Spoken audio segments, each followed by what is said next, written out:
एक बड़े शहर में गुड्डू और बबलू दोनों भाई एक साथ रहते थे। दोनों भाइयों ने कॉलेज भी पूरा कर लिया। उनके परिवार में अब कोई नहीं था। वो अपने चाचा के यहाँ रहते थे। अब हमारा कॉलेज भी पूरा हो गया। मुझे लगता है भाई कि अब हमें कोई बिजनेस कर लेना चाहिए। हमें उसके लिए बहुत पैसे चाहिए होंगे जो हमारे पास नहीं है। हम चाचा से पैसे ले लेते हैं। उन्होंने हमें पढ़ाया लिखाया है, हम उनसे पैसे कैसे ले सकते हैं? अब हमें कमाकर उन्हें देना चाहिए, क्योंकि चाचा ने ही माँ बाप के जाने के बाद हमें पाला है। भाई मुझे लगता है कि हमें अपनी पुश्तैनी हवेली बेच देनी चाहिए और फिर उसके बाद हम अपना और चाचा दोनों का जीवन बदल सकते हैं। हाँ, बात तो ठीक है। फिर कल सुबह अपने गांव राघवपुर के लिए निकलते हैं। वैसे भी वो हवेली खंडहर है, उसे रखने का कोई फायदा नहीं है। बबलू और गुड्डू सुबह की योजना बनाकर सो गए। अगली सुबह दोनों भाई उठकर राघवपुर के लिए बस में बैठकर निकल गए और कुछ घंटों बाद अपने गांव पहुंच गए। अब यहाँ कैसे पता चलेगा कि हमारा घर कौन सा है? चाचा ने बताया तो था कि जो सबसे बड़ा घर होगा वही हमारा घर होगा। हाँ, और सबसे पुराना भी होगा। कोई नहीं, चलकर ढूंढते हैं। दोनों भाई अपनी पुश्तैनी हवेली ढूंढ रहे थे कि तभी उन्हें एक आदमी राजू मिला। अरे भाई, ये राघवपुर गांव ही है ना? नहीं, ये जनकपुर है। लेकिन बस वाले ने तो यही उतारा था। और जब बस वाले ने यही उतारा था तो यही होगा। अजीब पागल है, जो पूछ रहा हूं उसका सीधा सीधा उत्तर नहीं दे रहा है। तुझे मैं पागल लगता हूं क्या बे? ठीक है भैया, हमारी गलती है। अब हमें यह बता दीजिए कि यहाँ सबसे पुरानी हवेली के लिए रास्ता कहाँ से जाता है? मेरी उम्र बहुत ज्यादा हो गई है, लेकिन मैंने कभी इस रास्ते को कहीं भी जाते हुए नहीं देखा है। शायद जाना तुमको ही पड़ेगा। ठीक है भाई, तुम हमें माफ कर दो, हम खुद चले जाएंगे, ठीक है? मेरी मर्जी, मैं तुम्हें माफ करूं या नहीं है? अजीब आदमी है यार। चलो भाई, चलते हैं। इसके सच में ही स्क्रू ढीले हैं। राजू अकेले ही खड़े होकर हंसने लगा। गुड्डू और बबलू दोनों पुरानी पुश्तैनी हवेली को ढूंढने के लिए आगे बढ़ गए। दोनों राघवपुर की गलियों में इधर से उधर देख रहे थे। तभी उन्हें एक बड़ी सी हवेली दिखाई दी जो अब खंडहर बनने लगी थी। ओह, ये हमारी हवेली। इसको हम ढूंढते ढूंढते पागल हो गए थे। हाँ, चलो अब इसके अंदर चलते हैं और इसको 1-2 दिन में ही बेच देंगे। हाँ, हमें इसे जल्द से जल्द बेचना होगा। दोनों भाई अंदर गए। तभी अंदर से एक बूढ़ा व्यक्ति भीखू निकल कर आया।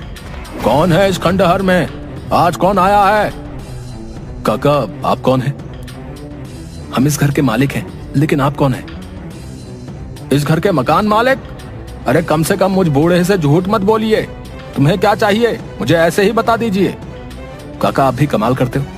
जब आपको बता दिया कि हम ही इस घर के मालिक हैं, फिर भी आप बेवजह हमारा समय खराब कर रहे हो। और काका, जवाब आपको देना चाहिए, क्योंकि आप हमारे घर में रह रहे हो। हम इस हवेली के वारिस हैं, गुड्डू और बबलू। ठीक है बच्चों, अगर तुम इस हवेली के अपने होने का दावा करते हो तो ठीक है, मैं मान लेता हूं, लेकिन मैं इस घर की रखवाली करता आ रहा हूं। ठीक है काका, आप हमारे परिवार के बारे में कुछ जानते हो क्या? मैंने इस घर के मालिकों की नौकरी की है, लेकिन मैं तुमको तभी कुछ बता पाऊंगा जब तुम परीक्षा में सफल हो जाओगे। कैसी परीक्षा? इस घर के मालिक ने एक पुश्तैनी कुल्हाड़ी इस हवेली में गाड़ दी थी। तुम्हें उस कुल्हाड़ी को उखाड़ना होगा। लेकिन हम उस कुल्हाड़ी को क्यों उखाड़ेंगे? क्योंकि अगर तुम उस कुल्हाड़ी को उखाड़ पाए तो यह साबित हो जाएगा कि तुम इस घर के असली वारिस हो। कुछ समझे नहीं, आप कैसी बातें कर रहे हैं? कुल्हाड़ी उखाड़ना भी इतना बड़ा काम होता है क्या कि उसी से हमारे बारे में पता चलेगा? हाँ, अगर तुमने उस कुल्हाड़ी को उखाड़ दिया तो मैं मान जाऊंगा कि यह घर तुम्हारा ही है, क्योंकि इतने वर्षों से यहाँ अनेक दावेदार आ चुके हैं, लेकिन उस कुल्हाड़ी को कोई भी नहीं उखाड़ पाया है। ये कैसी परीक्षा है? ये मेरे लिए अजीब है। मैं तुम्हें तुम्हारे माँ पापा के बारे में भी बताऊंगा। हमारे माँ पापा का देहांत हो चुका है। इसके अलावा कुछ और भी रहस्य है। अगर ऐसा है तो ठीक है, हम दोनों परीक्षा देंगे, लेकिन उस कुल्हाड़ी को उखाड़ने के बाद क्या होगा? ये सब तो तुम्हें कुल्हाड़ी उखाड़ने के बाद ही समझ आएगा, क्योंकि जादुई कुल्हाड़ी है तो कुछ तो खास होगा। ठीक है, कुल्हाड़ी कहाँ है? बेटा देख लेना, अगर तुम सच में इस हवेली के वारिस हो तभी इस कुल्हाड़ी को उखाड़ने की कोशिश करना, वरना जान से भी हाथ धो सकते हो। हम सही हैं, इसलिए हमें कोई डर नहीं है। इसलिए अब जल्दी से उस कुल्हाड़ी के पास ले चलो। भीखू उन्हें हवेली के अंदर ले गया। वहाँ एक पेड़ था ये पेड़ की जड़ में जो कुल्हाड़ी है तुम्हें उसे उखाड़ना है, ठीक है? वैसे आज तक कोई पहली परीक्षा को ही पास नहीं कर पाया है। अगर तुमने इसे उखाड़ दिया तो मैं तुम्हें आखिरी परीक्षा दूंगा। इतनी सी कुल्हाड़ी के लिए हमें डरा रहे थे। इसको उखाड़ना मेरे बाएं हाथ का काम है। हाँ ठीक है, अब इसको उखाड़ो। अगर तुम सच में इस हवेली के वारिस निकलोगे तो मेरी भी जिम्मेदारी खत्म हो जाएगी।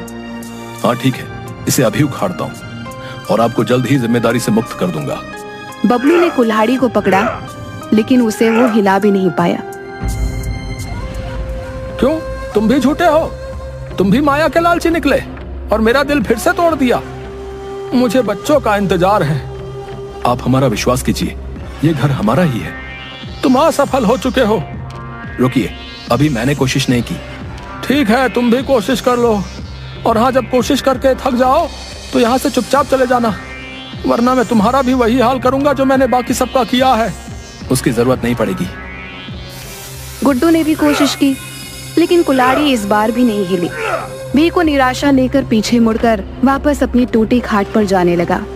गुड्डू और बबलू ने एक साथ कुल्हाड़ी को पकड़ा तो इस बार चमत्कार हो गया, क्योंकि इस बार बिना किसी मेहनत के कुल्हाड़ी हाथ में आ गई। अचानक से एक बहुत तेज आवाज आई। भीकू ने आश्चर्य से पीछे मुड़कर देखा। तुम वापस आ गए। आज मैं बहुत खुश हूँ, क्योंकि आज इस घर में भी फूल खिल गए। मैंने इसे इतने वर्षों से बंजर ही देखा है। मेरी आंखें तरस गई थी। वो सब तो ठीक है, अब आपको विश्वास हो गया, लेकिन अब इस कुल्हाड़ी का क्या करना है? इस कुल्हाड़ी से तुम्हारे माँ पापा की मुक्ति होगी। हमारे माँ पापा तो इस दुनिया में नहीं है। अभी तुम दूसरी परीक्षा भूल रहे हो। अब तुम्हें इस पेड़ की जड़ को काटना होगा। बाबा, ये पेड़ कटकर हमारे ऊपर गिर जाएगा। आप क्यों हमारा पागल बना रहे हो? इससे ये साबित हो गया है कि ये हवेली हमारी है। अब आप यहां से जाइए। मेरे यहां से बाहर निकलते ही तुम जीवित नहीं रह पाओगे। हाँ हाँ, बहुत हो गया। अब हमें डराने की कोशिश मत कीजिए। तुम्हें अपने माँ पापा का सच जानना है कि नहीं? हाँ, पहले तुम्हें पेड़ की जड़ काटनी होगी। गुड्डू ने कुल्हाड़ी हाथ में लेकर पेड़ की जड़ काटनी शुरू कर दी, लेकिन पेड़ की जड़ पत्थर के समान थी। वो कट ही नहीं पा रही थी। गुड्डू को पसीने आ गए। फिर बबलू ने कोशिश की।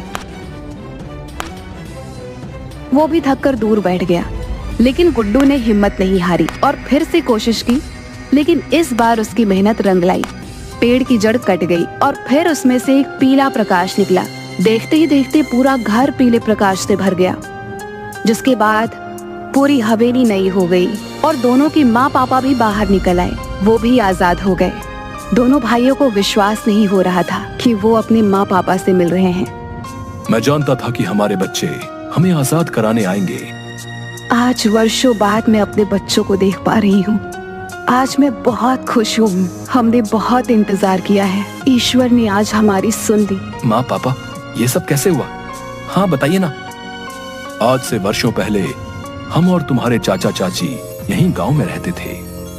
दोनों भाई राम सिंह और अमर सिंह घर के आंगन में बैठे थे। भीकू भी वहीं पर खड़ा था। भैया, मुझे घर में हिस्सा चाहिए।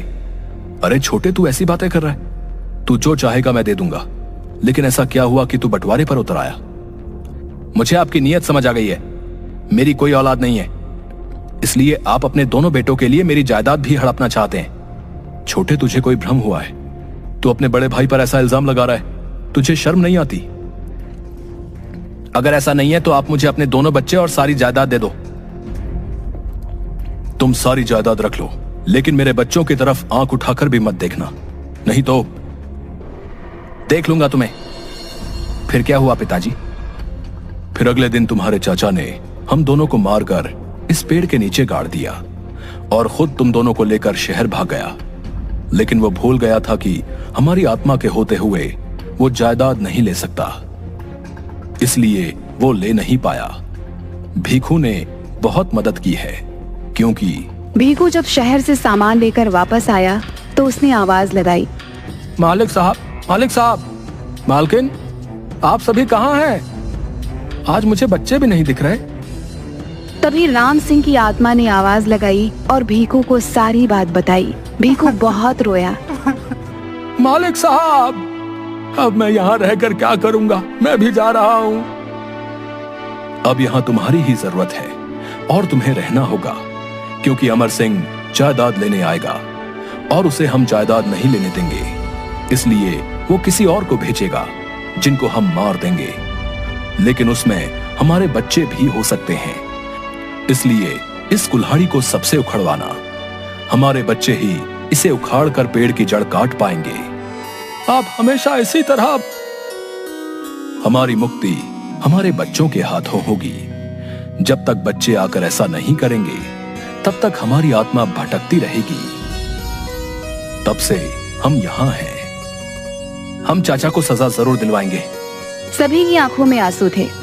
गुड्डू और बबलू के माता पिता की आत्मा को शांति मिल गई। उनके चाचा को सजा हो गई और दोनों बच्चे भीकू के साथ गांव में रहने लगे।